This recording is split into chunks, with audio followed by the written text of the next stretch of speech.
নমস্কার বন্ধুরা, নতুন একটা রেসিপিতে আপনাদের সকলকে স্বাগত। তো বন্ধুরা, এই রেসিপিটা আমরা সবাই কিন্তু বানিয়েছি। তো আমি কিভাবে বানাচ্ছি আপনারা অবশ্যই একবার প্রথম থেকে শেষ পর্যন্ত দেখবেন, আশা করছি খুব ভালো লাগবে। তো বন্ধুরা দেখুন, প্রথমে তো আমি কড়াতে জল দিয়ে দিয়েছি, তারপরে দিয়েছি হলুদের গুঁড়ো আর একটু লবণ দিয়ে দিচ্ছি, দিয়ে ভালো করে জলের সাথে মিশিয়ে নেব।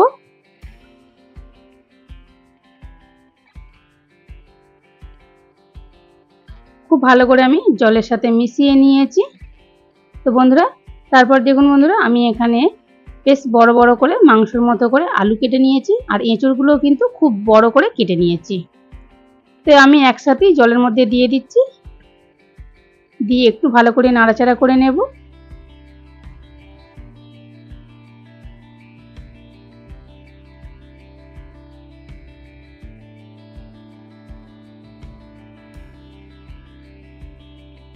এবার আমি একটা পাত্র ঢাকা দিয়ে দেব, দিয়ে আমি সিদ্ধ করে নেব। আলু আর এঁচড় আমি একসাথে সিদ্ধ করে নেব, একদম কিন্তু গলিয়ে সিদ্ধ করব না। তো বন্ধুরা, ততক্ষণ আর সিদ্ধ হোক, আমি এদিকে একটু মশলা করে নেব। তার জন্য আদা নিয়েছি, কাঁচা লঙ্কা নিয়েছি কাঁচা পাকা 3টে, ধনে আর জিরে, এইগুলো কিন্তু আমি একসাথে বেটে নেব। তো তারপর বন্ধুরা, আমি রসুন নিয়েছি, বেশ কিছুটা রসুন নিয়েছি, এই রসুনটা আমি আলাদাভাবে বেটে নেব।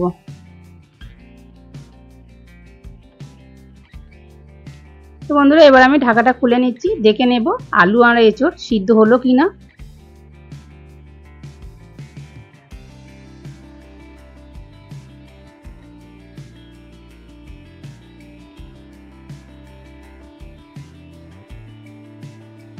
তো বন্ধুরা দেখুন, আলু এঁচড় সবই খুব ভালোভাবে সিদ্ধ হয়ে গেছে।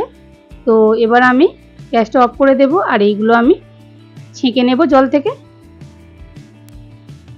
তো বন্ধুরা, আজকের রেসিপিটা যদি আপনাদের ভালো লাগে, লাইক শেয়ার কমেন্ট অবশ্যই করবেন, বন্ধুদের সঙ্গে শেয়ার করবেন, চ্যানেলটিকে সাবস্ক্রাইব করে পাশে থাকবেন। তো বন্ধুরা, এবার আমি নামিয়ে নিচ্ছি।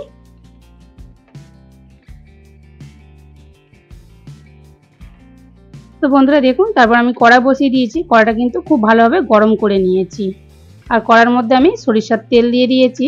তারপরে আমি এখানে চিংড়ি মাছগুলো খুব ভালো করে কেটে ধুয়ে নিয়েছি, নিয়ে লবণ আর হলুদ মাখিয়ে নিয়েছি। তো তেলের মধ্যে দিয়ে উল্টে পাল্টে একটু ভাজা করে নেব। তো বন্ধুরা, আপনাদের সঙ্গে আমি আজকে এঁচোড় চিংড়ি রেসিপি করে দেখাচ্ছি, আপনারা অবশ্যই দেখবেন।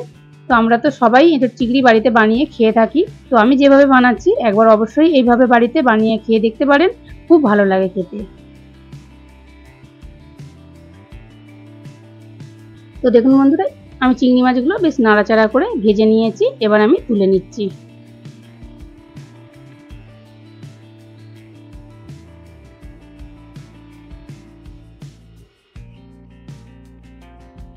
চিংড়ি মাছগুলো সব তুলে নিয়েছি, নিয়ে ওই কড়ার মধ্যেই আমি আবার সরিষার তেল দিয়ে দিচ্ছি পরিমাণ মতো। ফোড়নে দেব একটা তেজপাতা 2 টুকরো করে নিয়েছি, সেটাই দিয়ে দিচ্ছি। তারপরে দেব একটু 5 ফোড়ন,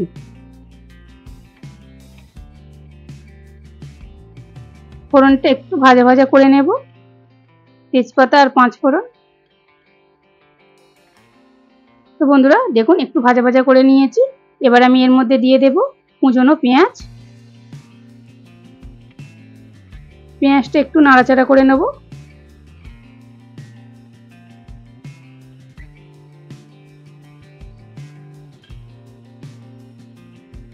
পেঁয়াজটা একটু নাড়াচাড়া করে নিয়েছি, এবার আমি এর মধ্যে দিয়ে দেব রসুন বাটা।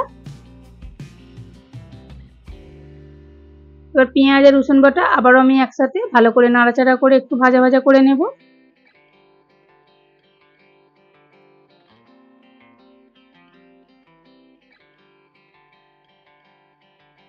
তো বন্ধুরা, আমি একটু নাড়াচাড়া করে নিয়েছি, আমি এবার এর মধ্যে দিয়ে দেব কেটে রাখা টমেটো, দিয়ে আবারও ভালো করে একটু নাড়াচাড়া করে নেব।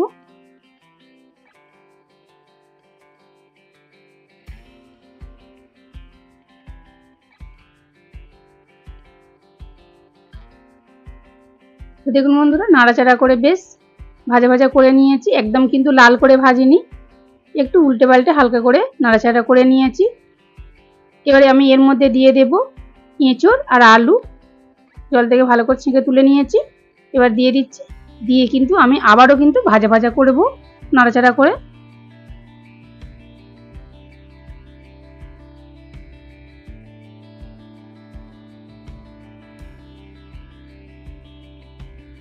তো বন্ধুরা অবশ্যই আপনারা একবার এইভাবে এঁচোড় চিংড়ি বাড়িতে বানিয়ে খেয়ে দেখবেন, দারুণ কিন্তু টেস্ট হয়।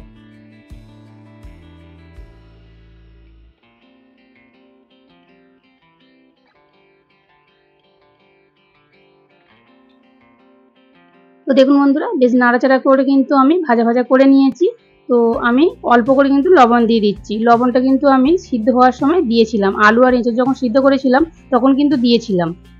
তো বন্ধুরা আমি কিন্তু জলটা ফেলে দেব না, জলটা কিন্তু আবার আমি দেবো, তো সেই জন্য অল্প করে কিন্তু আমি লবণ দিয়েছি। তারপর দিয়ে দিয়েছি হলুদের গুঁড়ো আর দিয়ে দিচ্ছি ঝাল লঙ্কার গুঁড়ো। ঝালটা কিন্তু আপনারা অবশ্যই বুঝে দেবেন। তারপরে দেব মশলা, আদা, জিরে, ধনে, কাঁচা লঙ্কা আমি একসাথে বেটে রেখেছিলাম দিয়ে দিয়েছি, আর একটু মশলা ধোয়া জল, ওই জন্য ঝালটা কিন্তু বুঝেই দেবেন। তারপর আমি দিয়ে দিচ্ছি একটু চিনি, স্বাদটা ব্যালেন্স হওয়ার জন্য। তো বন্ধুরা এবার খুব ভালো করে মিশিয়ে নেব। তো বন্ধুরা আপনাদের আমি কি বলবো, এতটাই খেতে ভালো লাগে এইভাবে রান্না করলে, আপনারা কিন্তু অবশ্যই একবার বানিয়ে খেয়ে দেখবেন, তারপর আমাকে কমেন্টে জানাবেন। এইভাবে কিন্তু আমি খুব ভালো করে মশলার সাথে এঁচোড় আর আলু মিশিয়ে নেব আর খুব ভালো করে কষিয়ে নেব। তো দেখুন বন্ধুরা খুব ভালো করে কিন্তু বেশ কষিয়ে নিয়েছি, আপনারা দেখেই বুঝতে পারছেন। মশলা যত ভালো করে কষানো হবে তরকারির কিন্তু টেস্ট কিন্তু অসাধারণ হবে, আপনাদের আমি আগেও বলেছি অন্যান্য রেসিপিতে। তো দেখুন বন্ধুরা খুব ভালো করে কিন্তু আমি কষিয়ে নিয়েছি। তারপরে দেখুন বন্ধুরা জল আমি যতটা জল ছিল কিন্তু অতটা দিচ্ছি না, অল্প করেই জলটা দিচ্ছি। এবার আমি দিয়ে দেব ভেজে রাখা চিংড়ি মাছ, দিয়ে এবার খুব ভালো করে মিশিয়ে নেব।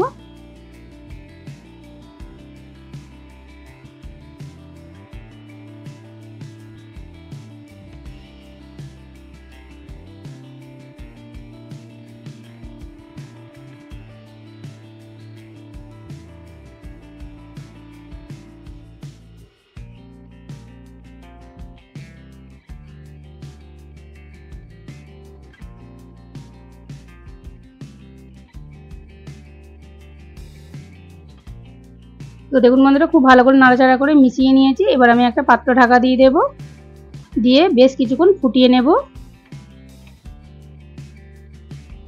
তো বন্ধুরা বেশ কিছুক্ষণ হয়ে গেছে, এবার আমি তো দেখুন বন্ধুরা বেশ ভালো করে টকবক করে আমি ফুটিয়ে নিয়েছি।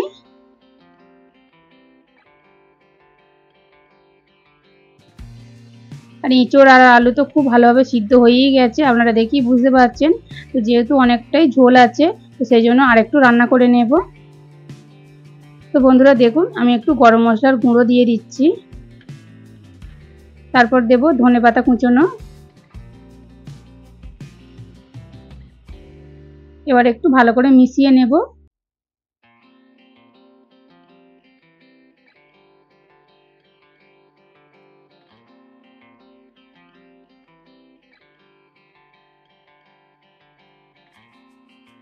তো দেখুন বন্ধুরা খুব ভালো করে মিশিয়ে নিয়েছি, এটা কিন্তু ঠান্ডা হয়ে যাবার পর অনেকটাই বসে যাবে। তো এবার আমি গ্যাসটা অফ করে দেব। তো এঁচোড় চিংড়ি বন্ধুরা রান্না করা হয়ে গেছে, আপনাদের কেমন লাগলো অবশ্যই কমেন্ট করে জানাবেন। এবার আমি নামিয়ে নিচ্ছি, তারপর সার্ভ করে আপনাদের দেখাচ্ছি কেমন হয়েছে।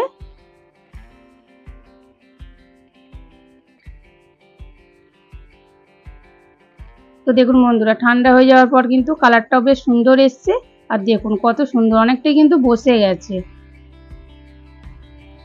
দারুণ কিন্তু বন্ধুরা দেখতে লাগছে, খেতেও কিন্তু অসাধারণ হয়েছিল। আপনারা অবশ্যই একবার এইভাবে বাড়িতে এঁচোড় চিংড়ি বানিয়ে খেয়ে দেখবেন, খুব ভালো লাগে। তো বন্ধুরা দেখা হচ্ছে নতুন একটা রেসিপি নিয়ে, ততক্ষণ ভালো থাকুন, সুস্থ থাকুন, সাবধানে থাকুন।